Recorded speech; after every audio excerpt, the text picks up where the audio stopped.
Welcome back, everybody, to another episode of Mid-Tier Thoughts. Today I'm joined by my buddy Cody, and we've got tales from the gun counter today. We've both kind of worked in the firearms industry as instructors, gun sales guys, all that kind of jazz. So we're going to talk a little bit about that, kind of some of the funnier, lighthearted stories. We've done a couple serious episodes lately, so kind of lighten it up a little bit.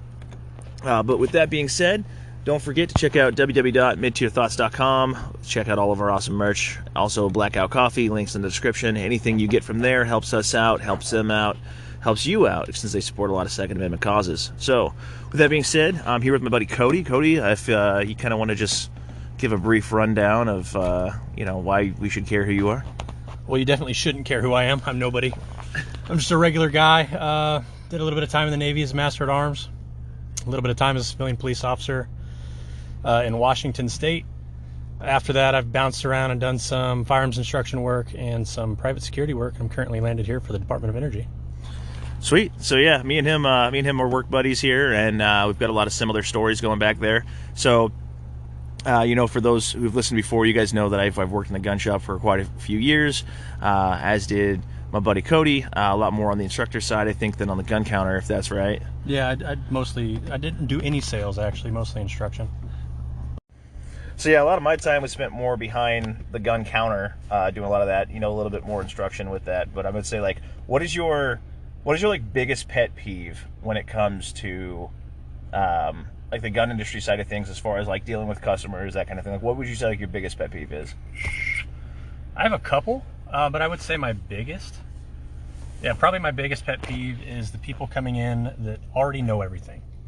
The ones that come in seeking classes or instruction, but they come in unwilling to learn, and just anything you tell them, they already know better, or they've already figured it out, and their way is just superior to yours. That's probably my biggest pet peeve. Yeah, that's always been something for me, where I'm like, people that come in with that kind of mentality across the board, where it's regardless of what it is, and they're like, oh no, I've done it, I've always done it this way, or I've always done it that way. It's like, well, why are you here? Yeah, and I'm not the most high-speed guy. I have my experience, and I've figured out ways that work for me, and I still try to stay up with what's current, what's the standard, and coming in and asking somebody else for their opinion or their way of doing things, and then just tossing it aside, especially having paid for a class. Yeah, to me, just doesn't make any sense. I mean, yeah, absolutely. That's one of my things, where it's like you've already paid money to be here, and at the gun shop I was at, classes were not cheap. No. Right? We're talking at least $100 on the cheap side. On the cheap side, up to a couple $100, plus the ammunition cost, that you're taking time out of your day. And so it's why did you pay a bunch of money to come here and try to tell me what you already know? To tell me I'm wrong, which, yeah. Hey man, if you think I'm wrong, go do it your way. I don't care. As long as you're training and doing whatever, you don't have to do it my way. My way is not the gospel. Go train and shoot. If you don't like me as an instructor, go find a different instructor, man. Absolutely. It's like unless you're doing the Detroit urban survival guy, and you're just okay, Detroit dust. You're whatever I'm doing in this class is immediately going to get me killed. Unless it's blatantly obvious like that. It's outside of that. It's even if you don't agree with the instructor, if you go to Mike Glover or Travis Haley or any of these kind of big name dudes or anywhere, and you're man, I paid for this, I don't necessarily agree with the instruction. It's okay, cool, we'll just shut up, get through it. Do your class, be respectful. And if you don't like it, guess what? Don't come back. Yeah, learn a new way of doing something, and you don't have to use it. No one says you have to use this. Just don't be that guy in class that's I know more, I'm the know-it-all. You're here to learn, dude. The dude that pushes up his glasses, well, actually, don't be that guy. But that said, always vet your instructors. Always make sure you're getting sound instruction, because anybody can put a t-shirt on that's red and says instructor on the sleeve. That does not mean they know what the fuck they're talking about. And if they say they're NRA certified, that's not good enough. The NRA certification is a 4-hour class and a pulse. Yeah. So I'm pretty sure I had to go through more work to get my armed guard card than you do have to do to get an NRA instruction. When I started instructing, one of the prerequisites where I was I did have to do the NRA cert. Yeah.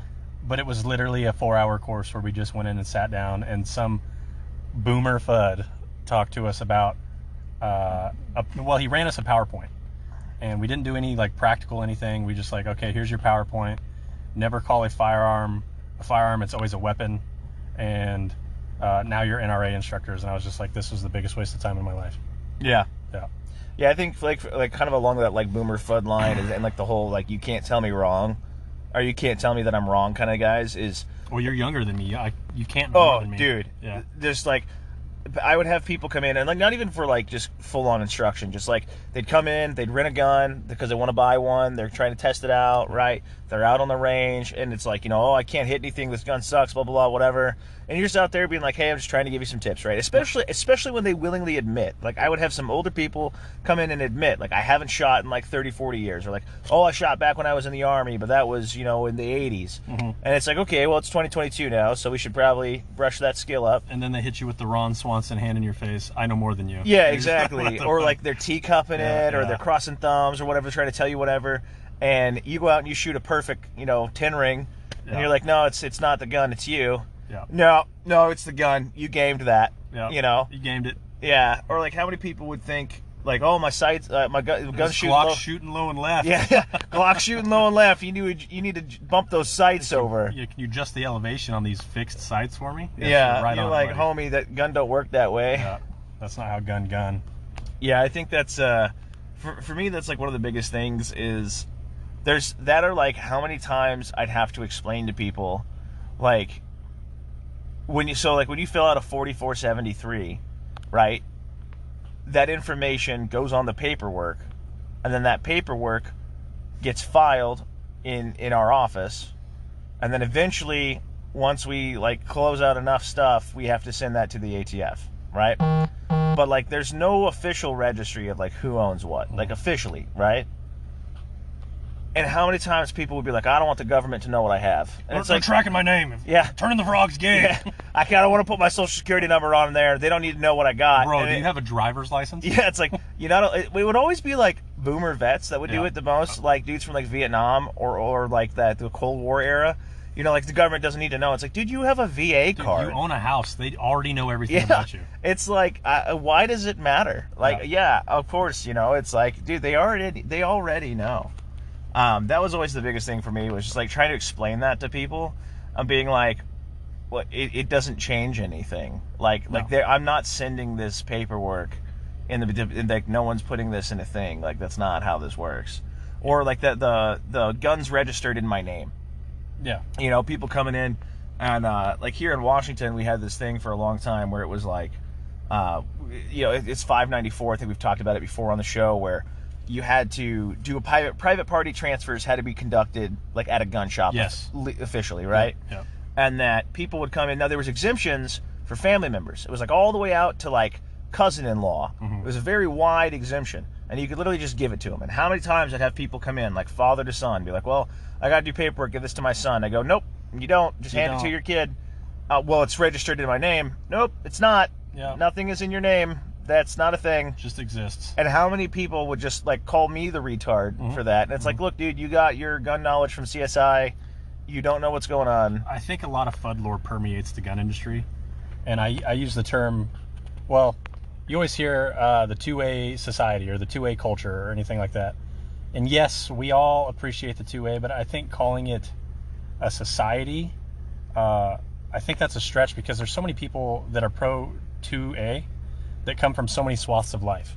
See, I would almost say that makes it more in the sense of a society. In the regards, like, there are the different levels to it. You're just going to have so many different beliefs, and then you're going to have, again, FUD lore that permeates everything. Yeah, like, I would definitely prefer to call it the two-way society more so than the two-way community. Yeah, that's what I was getting at. Yeah, it's because, like two-way community is, like, a community you think is, like, everyone's, like, like-minded or, like, very similar. It's very much not that. Right? No. You think of, like, any other community that people talk about, like, the this community, that community. It's always, like, a very small, similar-minded group of people, whereas the two-way community, it's definitely more societal in that regard, because you got I support the Second Amendment, but... Right, you get a lot of the buts. And then you get the guys that are like, steel armor is better than ceramic armor, and it's just like, man. Hey, R500, I hope you're listening, because I fucking hate you. Yeah, fuck, man. Anybody that's going to strap a steel plate to their vest, you're no better than that. Have you seen that video of the ATF agent that showed up at that guy's house? Yes, with the steel gong. With the gong in her plate? Yes. You're no better than that. I don't 100%. care if you put 100%. Fucking, what's that stuff? That shit, bed liner? Yeah. Now it's anti-spalk. No. Yeah, so here's my whole thing with that, and I said this on like the last episode of the one before this, and I've just got a bone to pick with the AR-500. The whole point of like the whole not spalling thing with their rhino coating or whatever, right? Like the truck bed liner coating. The coating, okay, so they say the plate is multi-hit. But if you watch anybody shoot the plates, the coating just evaporates off of the plate carrier after like... I have a personal experience. After like 2 to 3 rounds, right? So it doesn't matter if that plate can take, you know, like those videos where like I shot it with 75 shotgun slugs and no penetration. Yeah. It's like, okay, great. But after the 3rd round, you didn't have the spall coating anymore. And now you've got, you know, a 1/2-inch piece of freaking brass stuck in your throat. So when I was 18, I bought an AR-500 plate, and forgive me, everybody listening. Some of us grow up, some of us don't. Some of us peaked when we were 18. Those are the guys still running steel plates. I grew up from that, and I now run ceramic. I learned the error of my ways. But anyway, once I graduated to ceramic, I was like, let's test this steel plate. This AR-500 plate, it's got the anti-spall coating on it. I shot it with one M855 green tip.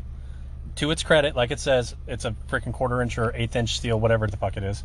It stopped the round, but that anti-spall coating delaminated from the front of the plate in one shot. So it completely separated from the front of the plate at one shot.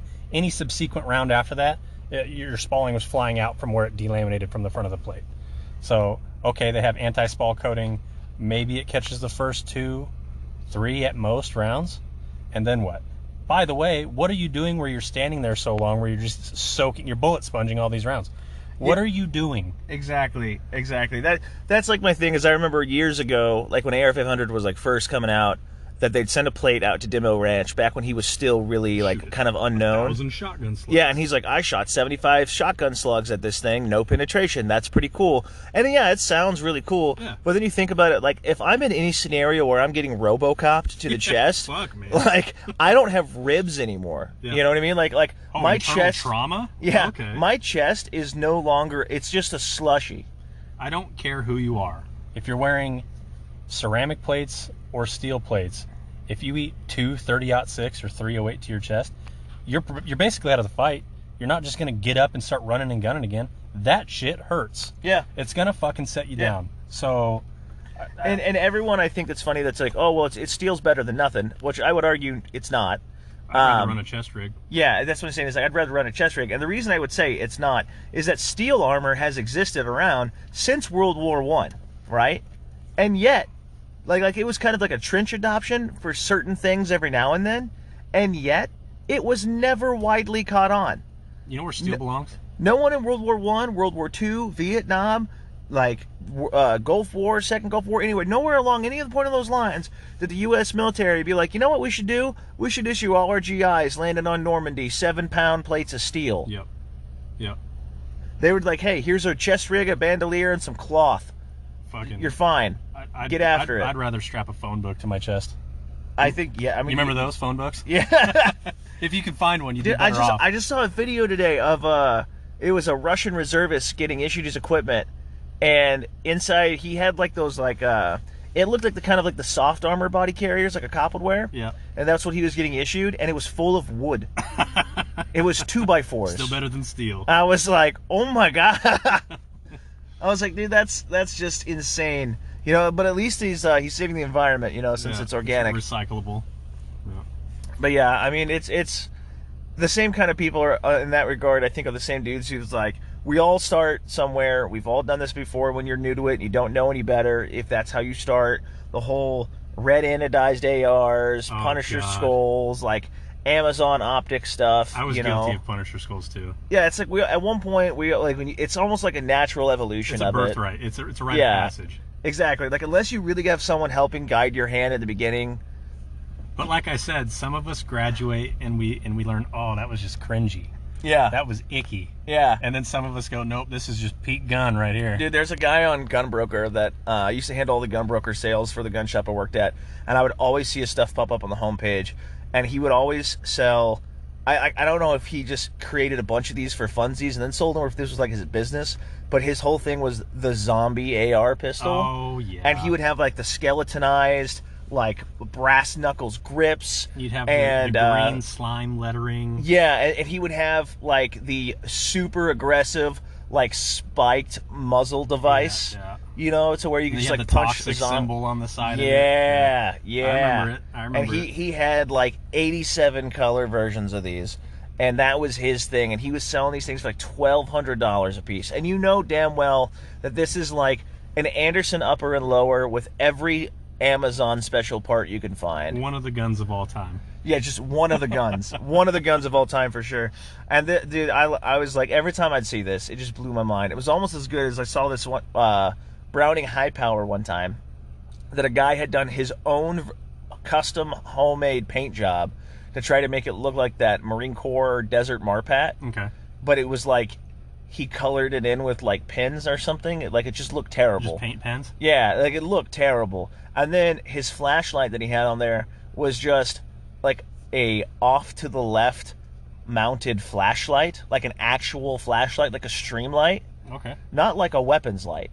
It's just right. It was like you know how you like those or what are they, the Magpul like pick mounts to where they kind of cantilever out for a flashlight. Sure. Imagine that, but you put it on your rail. Okay. And it went off to the left, and I'm pretty sure that's what it was. Hey man, don't dog that shit, because Delta back in the day, old Larry Vickers, they were just fucking. Dude, no. Oh, no. Come on, man. They're putting fucking, what is it, 3-4 cell mag lights on the bottom of this, a whole 12 lumens. They were getting it done. Come on, dude. Just that's the kind of stuff that blows my mind, man. It's like you see like some of the retro builds of that where they have like those like bad dragon sized mag lights stuck on there. It's just insane. Which I always think is funny is like how cyclical the nature of the gun industry is. The more things change, the more they stay the same. Right. Like you think like basically up until the Global War on Terror, jungle kit, belt kit, right? Like that was what you were issued. You were issued a belt kit with suspenders, right? That even going into like the 80s and 90s, the Alice kit, you had like the M88 LBV vest with the 6 mags, and then you had that would like integrate into your belt. It was this whole system. And then the GWAT kicks off, and we're doing like quick action raids out of helicopters and combating terrorism, and all of a sudden it's like we're going plate carriers and battle belts. And this is, well, first off, it wasn't even battle belts. It was just like, how much crap can you put on your plate carrier? Right? How loaded out can this thing be? How uncomfortable can you make a ride in a Humvee? Right? And then it was like, now we got to add the belt. Now you got to have a gunfighting belt. Now we're starting to come back to like ditching the plate carrier, going to the chest rig. We went from fixed iron sights to low mounted red dots. Now we got to come back to the risers, unity risers, and just right back to where we started. 308 30 cal's coming back. We got this SIG, the whatever the new SIG rifle is, the oddball caliber. They got the 6.8 something or other. What is it? The Spear? Yeah, or the XM7 or whatever it is. Yeah, I don't know. Yeah, the new battle rifle they got. It's like 6.8 by 5.1. Yeah. It's like a 6.5 Creedmoor and 308 had a baby. Which some weird autistic child. I love that SIG was like, hey, we're gonna make a gun, and in the universal in a brand new caliber that you guys are gonna adopt. The U.S. Army's like, hell yeah, let's do it. Like, don't worry, we got tons of ammo to feed you. And then as soon as they get the contract, they're like, just kidding, we lied. We don't have any ammo. We made them all in 308 though. Not to worry. After we just spent like millions convincing you that our ammo was better, you're gonna have to fucking sit tight for a minute. I think everything kind of ebbs and flows. It goes back and forth, and I think obviously the trend follows a couple of years behind what's currently considered the best practice for the high-speed guys in the military, because for some reason nobody wants to copy or clone. I mean, there's a few of them out there, but usually what you see the trend being is everybody wants to emulate the high-speed guys. We want to do the door kicking. We want to do, whatever they're running on their belts, whatever they're running on their plate carriers, and we completely neglect our best suited setup. What's best for our area? Yeah. What is our end goal? Instead of looking at realistically what we would be doing with our kit, everybody's worried about, well, what's Team 6 doing? What's Delta doing? What are these high-speed guys doing that I'll never do? And I think everybody strays so far away from the basic infantry tactics, basic field craft, basic sustainability, which that's going to be your bread and butter. you know, and everybody talks about the boogaloo, right, or the big igloo, or, you know, the Russians are coming. Whatever insert scenario here, you start getting further and further away from the truth of what things would be. I mean, really, you should know how to make water clean. You should know how to make fire and shelter. I don't give a shit what you're running on your plate carrier and your cool SBR that you're running with your fucking 3-foot tall goober riser. Like, you're not going to be using that shit because guess what? You don't have the logistical train behind you to support all that stuff. You're not going to be going and kicking doors. You're not going to be going and raiding for supplies like everybody thinks they're going to be doing. And if you do, you're going to fucking die. Yeah, I think that's a little bit of what we talked about last episode. That's what I talked about a little bit last episode. I did basically like the concept of like direct action bros versus the tactical hobbit. Okay. The tactical hobbit being the guy that, like, you know, he's got the Shire, right? Mm-hmm. Like, yeah, he's got some stuff to defend the Shire, right? But that's his plan, is he's defending the Shire. He's mainly going to be growing his potatoes, making some mead, hanging out with his sweet hobbit wife, making some hobbit babies, trying to keep them alive, right? You know, he's got to protect the Shire. That's his main goal. You keep food growing, get through life, make it through the winter, right? The direct action bro is a guy who, like, his main goal is he's kicking in doors and stomping on necks. Like, now, like, you know, more power to you, bud. If that's your plan, great. But if you don't have any kind of sustainment, long-term of capability, like you said, that's not a long-term goal. That is extremely short-time, high-risk, low-reward type of thing to be. You might pull it off once or twice. Right, yeah, exactly. You might pull it off every now and then. But again, it also depends, like, on the scenario, right? Like, are we talking, like, Red Dawn, Russians are falling out of the sky? Exactly. Or is it like, you know, in that case, even then, it's a very limited use. If you look at, like, a lot of the partisan groups throughout history, very few of them are these direct action guys. A lot of them are exactly like I was saying, like look at the Viet Cong. They're rice farmers by day because they still have to feed their families, and then they go shoot at night. Yep. You know, and they're not getting up in straight up fights. And don't get me wrong, if you want to go do that cool guy training, and if it's fun, right? Like, it's a lot of fun to do that training. Get as much training as possible. Go do that training. Don't get me wrong. Go ahead and do that training. It's a lot of fun to do that training. But I think you should prioritize small unit and small infantry tactics, basic sustainment, medical care, fieldcraft, all the stuff that you're going to realistically most likely use, because you're not going to be going out, if you're smart, you're not going to be going out and doing direct action assaults. Yes, it would be useful to know some of that more higher speeds shit if you found yourself in an uh-oh situation, but our military, they all focus on, you know, infantry tactics, basic infantry tactics, and that's what wins wars, right?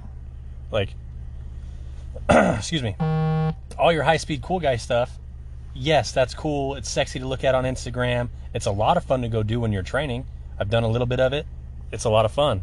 But when I'm by myself or in an element of 3 to 6 guys, I'm not going to be going door to door trying to take the shit that you have because I failed to plan and I don't have any shit on my end because I don't have the logistical train to support ammo. I don't have predator drones overhead. I don't have, you know, definitive care should one of my guys get shot. I don't have any of these, you know, fallback options to get to once I'm done in the fight. Nobody ever thinks about, okay, I've gotten in the fight, I've sustained injuries, we have a couple casualties, now what? You know, exactly. I think, like, the long-term medical care, too, is something that's vastly overlooked. Like, a lot of us, you know, we take to heart, like, the medical part, and we do, like, TCCC or some kind of combat lifesaver course. Which is good stuff to know. Yeah, absolutely. It's absolutely a good thing to know, and I think it's a great basis for most people. And I think it is kind of, like, troublesome that, like, there's not a lot of really good medical courses out there that are easily accessible for the average person. So, like, basic first aid at least, you know, preferably some type of TCCC or combat lifesaver course if you can. But really it's that, like, what's that post-op care, right? So most of us, our medical training stops at applying the tourniquet and getting the guy off the X. Because that's where, realistically, most of our knowledge and our time is at, is what we're capable of finding outside of getting some kind of medical education. So with that, it's like, okay, well, great, we've got the tourniquet on his leg, he's been shot through the leg. Now what? Now what? Yeah. Right? And that's the part where it's like, I'm not asking everybody to go out and become a doctor, but it's one of these things where it's like, kind of something that kind of got me thinking about this is like, I recently acquired some blood transfusion kits, right?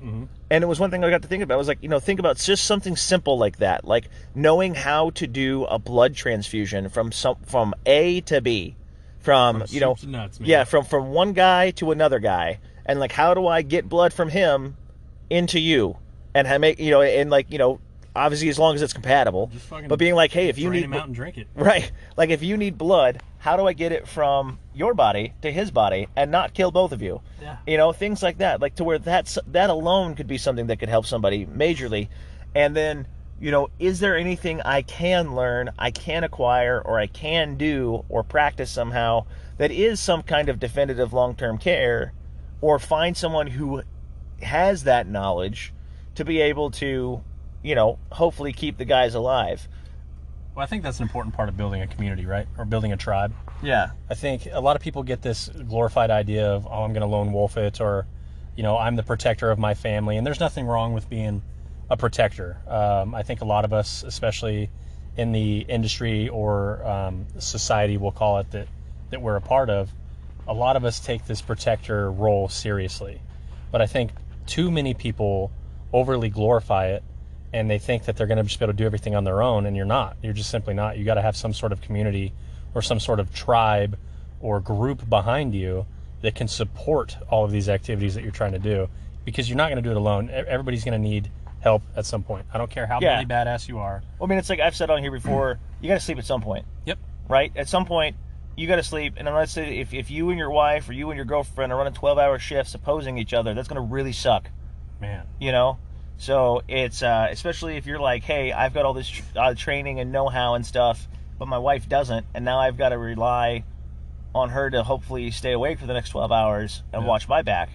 So that doesn't necessarily work out that way. And the other thing, too, with that is that, like you said, like you can't do it alone. Mm-hmm. And I think one thing is like we're called to be providers as husbands and fathers, and is like, in that kind of role. We're called to be to protectors, but we're also called to be providers, mm-hmm. right? Yep.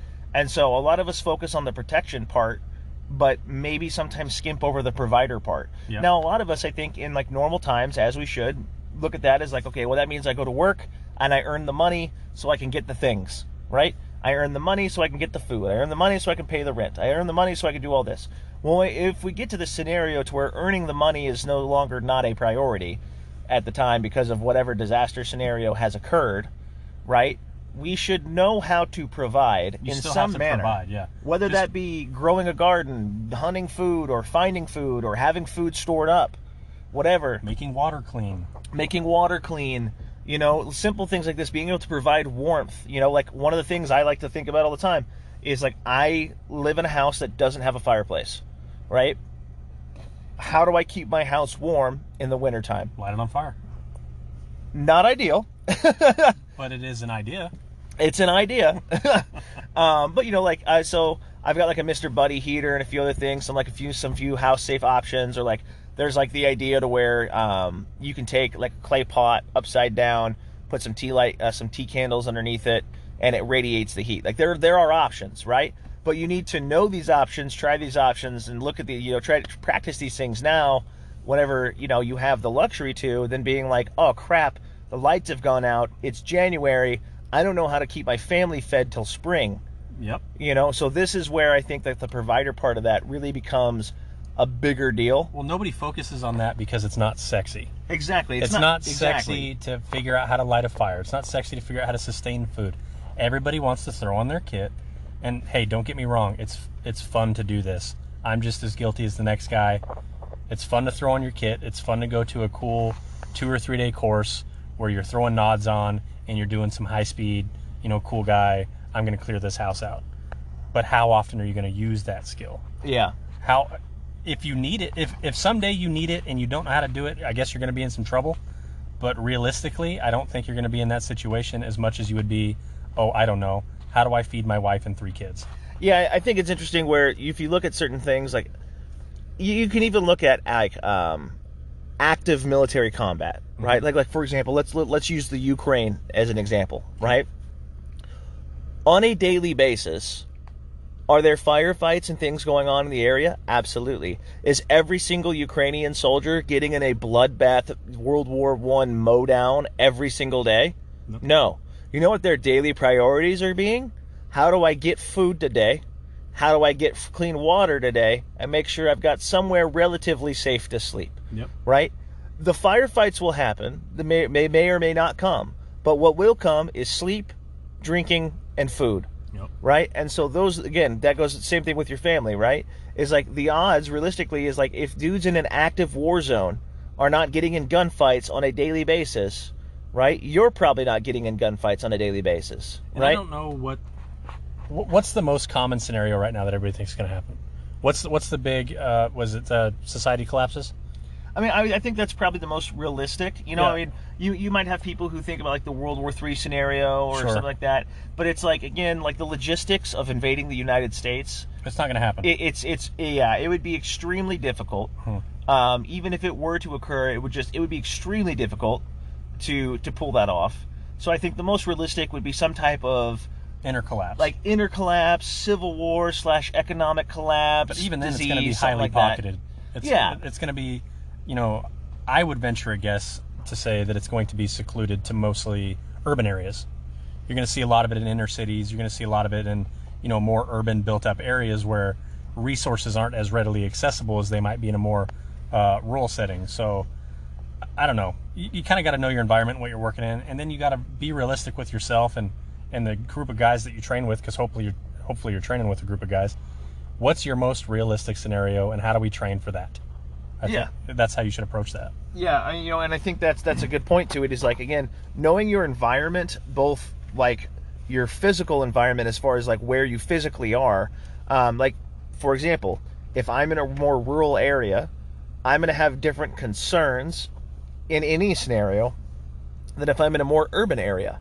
If you live in a high-rise building in a major metropolitan city with millions of people, you're basically fucked. Yeah, you're kind of you're kind of screwed.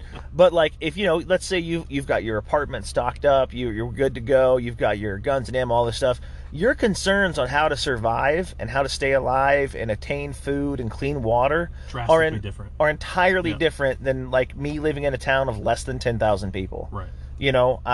You've got much more people to contend with. You've got different relationships that you have to build with different people. Your sense of community is entirely different than mine would be. Also, things like, let's say you are having a group of people that you train with. Depending on the size of your city, you could all live in the same city but be an hour and a half drive away. Yep. How helpful is that? In a oh crap scenario. If you live in a smaller town, you could potentially have the same thing, where you give, you're all in the same county, but in different parts of it if you're more rural. But how much do you know your community? How much do you know the people that you're with, kind of thing? Like, how quickly can you guys get together? Like you said, what scenario are you facing? And kind of going for that instead of like the wet dream Red Dawn, where, you wake up one morning, pull out the 28-inch scattergun, start shooting down Chinese from the sky. Oh, yeah, brother. Which, I mean, God bless anyone who's trying to pull off a paratrooper invasion, but get out the punt gun. yeah. Call up, was it Kentucky Ballistics? Yeah, bring it out. Bring it out, Scott. But yeah, Put a thumb in that, you commie. It's funny because like we were talking earlier today about how we just kind of naturally go with the flow with these episodes, and what started as Tales of the Gun Counter. Yeah, we really drifted from that, didn't we? Yeah, but I like where this is going. This is a real lighthearted fucking episode, isn't it? Yeah, I like where this is going. But yeah, no, I mean, I think that's the thing is going back to that too, like kind of tying it back in with the gun counter guys. I think there's a lot of guys out there too who, that's another one of my pet peeves with that, is the guys who have like this entirely unrealistic scenario. Like I would generally get people in, an older, shorter, heavier weight guy, and be like, hey man, what you looking for? Be like, oh, I want a rifle I can shoot 1,000 yards with. Like, okay, cool. You're trying to do like some precision rifle or something? Well, hunting. Like, homie, no one is hunting at 1,000 yards. Yep. Like, I mean, some people might. Like, so yeah, some people might, but I was like, you're not. He's not. Yeah, and I was like, especially in the area where we're at, unless you go out to the kind of the plains area, you're really not taking a shot past really realistically 3 to 5 at most. I would say 500 stretching it. Yeah, because like very mountainous. A lot of brush, a lot of you don't have a lot of long distance shots to really be able to take out here. And so if you're gonna like, don't lie to me and tell me it's hunting. Tell me you want to be Chris Kyle, because that's why you're buying it. Because then I'll be like, okay, cool. So we've got this, super awesome precision rifle up here, or maybe we want to go more budget. We got a Ruger RPR, or we can get some Seeking stuff. We can get into this. And he's like, I want an M14. I'm like, oh, so got you it. Don't want a precision rifle. So you're not trying to, do anything cool. Yeah. You just want to be a Instagram sniper. He just wants to relive the glory days. Like, just admit that. Yeah. And I'd have a guy, and I even want to show him the one. I show him the M14. Or I want to show him the M14 or something. He's like, I want an M1A. I want an M14. I'm like, okay, cool. I show it to you. It's got a synthetic stock. I had a guy, no shit, tell me this.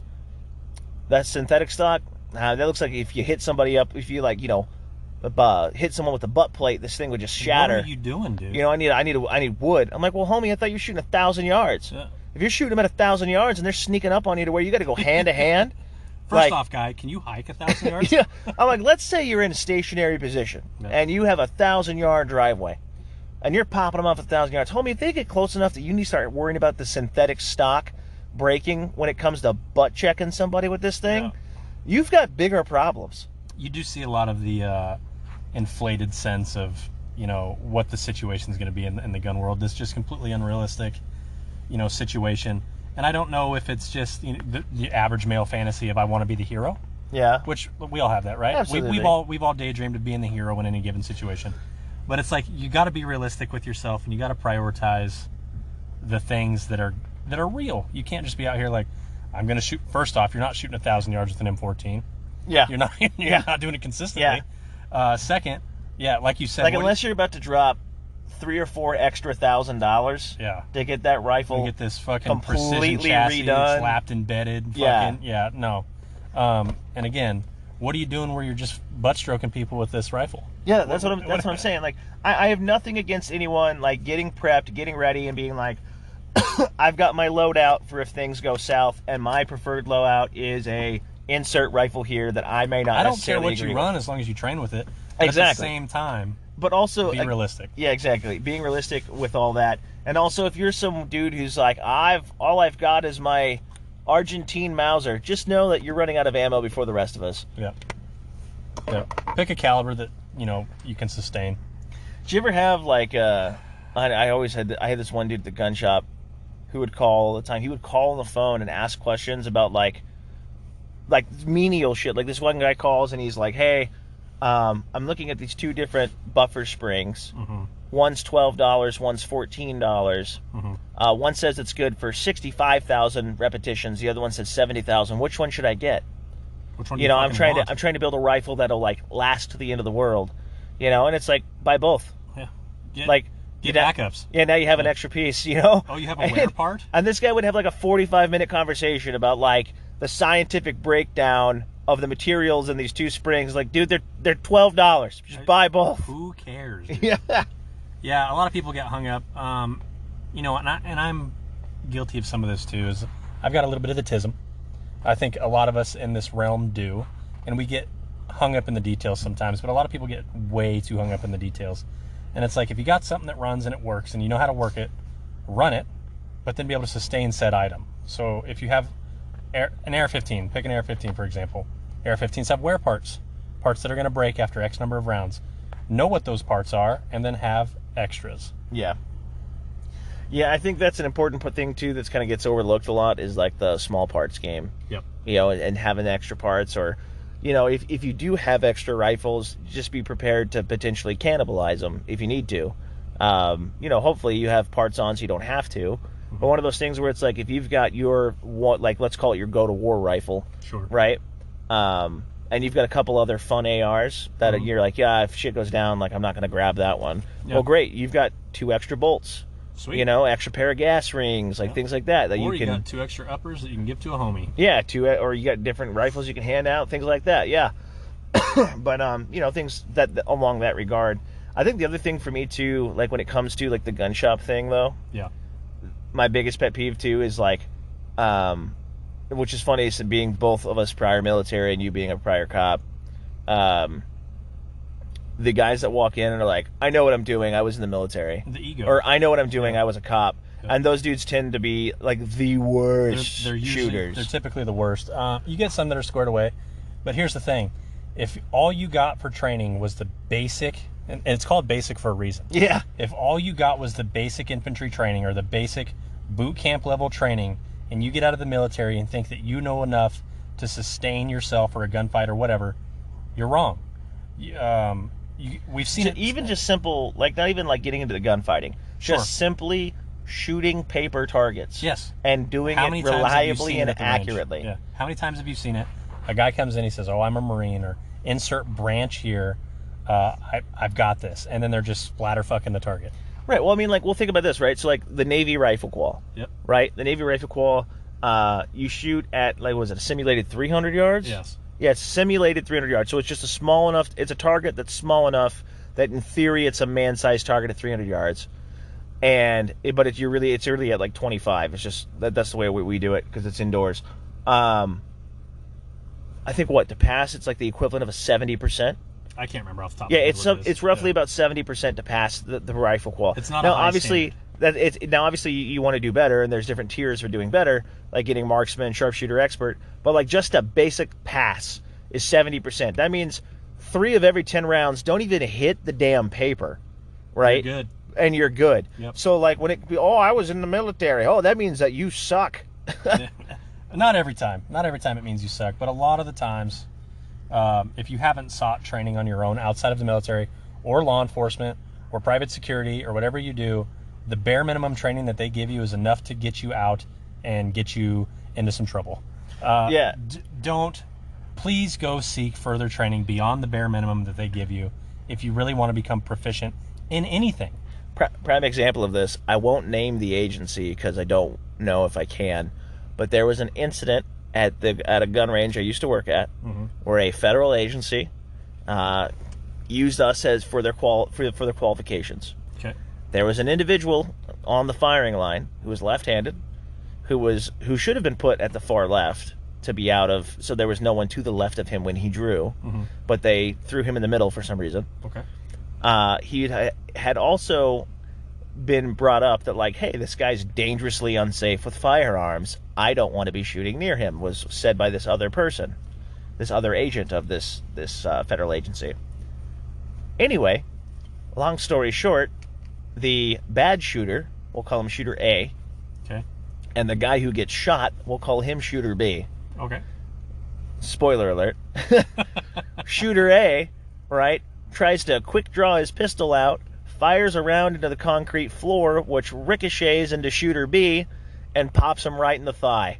Yeah. Barely missing the femoral. Yeah. Like by millimeters, you know? And it's like, here's people who the outside world would go, these are trained professionals. These guys are people who spend all the time, these are top tier dudes. And here you are having stupid shit like this happen. Yeah. And for anybody, I've heard this being said too in the gun community, which by an alarmingly large number of people, which really disturbs me. The idea that, like, if you hang around guns long enough, you will get shot is the dumbest thing I've ever heard in my entire life. Yeah. And, don't get me wrong. In my time in the military, my time around in law enforcement, my time around, working at the gun store as a firearms instructor, I've met and shot alongside of a lot of high-speed dudes. Oh, yeah. High-speed dudes in the military, high-speed dudes in law enforcement. They're out there and they exist, but you know what the common theme among all of them is? They all seek their own outside training beyond what the department or the military branch that they're in offers. They have spent their own money to go develop a skill set that they prioritize, that they know is important. It's not the most important skill, but they know it's an important skill should things go bad. Oh, yeah. Well, I mean, I think how many people, a lot of people think that, like, military and law enforcement are getting training all of the time. You're not. No. Most of us are shooting in the military, for example. I like I said, I wasn't a cop, so I don't know about you guys on that side. But, like, I know on the military side, you're generally shooting once a year to qualify, and then 6 months later, you're shooting to sustain that qualification. Yep. So you're shooting 1 to 2 times a year. Some units, you're doing it quarterly. Some units, you're doing it maybe a little bit more if you get lucky or you're in a more active component unit. But the big thing with it is, like, there's so much other training and a majority of paperwork crap and day-to-day things that have to get done that there is simply neither the budget the rounds nor the time Right. to accommodate constant firearms training. Correct. And even in law enforcement, I won't specifically say what agency, but we shot at best quarterly. Yeah. You'd get your, your biannual qual, and then you'd get some sustainment trainings here and there. But you got to also think you've got a lot of other trainings that you have to sustain throughout the year as well, not just shooting. In law enforcement, the gun is less than 1% of the job. You're out there, you're a social worker before anything else. If the gun to you is the most important part of the job, then you're probably doing it wrong, or you're going to do it wrong very soon. But all the other trainings that you have to stay up on law. There's got a lot of changes. There's a lot of case law that you have to read up on.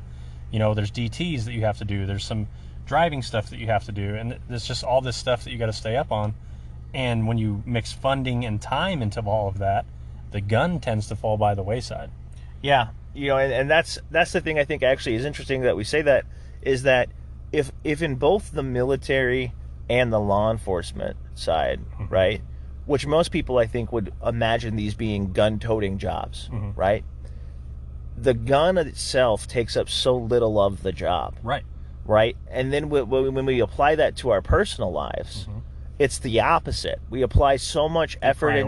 Now, granted, yes, I think you should get more skill with a firearm than the military or law enforcement provides for you. I think we've established that, and that I would say my experience has been, obviously with some exceptions, most civilian shooters I find that take the time, the effort, the money, and the ammo cost to seek out that training and do it honestly, they're more proficient, and I would say better shooters overall, in some cases even better tacticians than their counterparts in military, because they don't have the false sense of confidence, and they have taken it seriously of their own dime to go do it, not just, hey, you have to go do this. But so yes, go do the gun stuff for sure and get the training, but also consider that like these people who, like, the United States military is literally, even combat arms, whose sole job is to shoot bad guys in the face, is not the firearms portion is just a small part of it. Right. Like you said, like there's the tactical part, there's the communication support, or like there's a guy, Ryan Macbeth, who's like a combat intel guy who used prior Army on YouTube. One of the things he said, I think he summarized it great. The United States Army is first and foremost a logistical organization that dabbles in warfighting. Okay. Right? And his point by that being, yes, do they fight in combat? 100%. But what is the United States Army's main job? Supplying everybody and getting all that stuff there. You can't have the gunfight without the supplies. Exactly. They're a logistical organization that can get anything anywhere. They're basically the government equivalent of FedEx. And you think about, like, for those of you who've been in, think about when you've been in even Iraq or Afghanistan and you've got a subway. You know what I mean? Like, we can get more stuff to our people. I mean, and this has been an American thing for a long time. We can get more stuff to our people in a foreign country than the locals can get to themselves. There's a telling moment in one of my favorite, like, Christmas movies. It's about World War II. It's called Silent Night, and it's like these 3 Americans and 3 Germans wind up sharing a cabin with a Belgian woman on Christmas. Right? Anyway, at one point in the scene, there's a scene where they're pulling out all the food they have, because they're going to do like a Christmas dinner, and it's kind of one of this like bonding moments, like the war doesn't exist inside this house. Sure.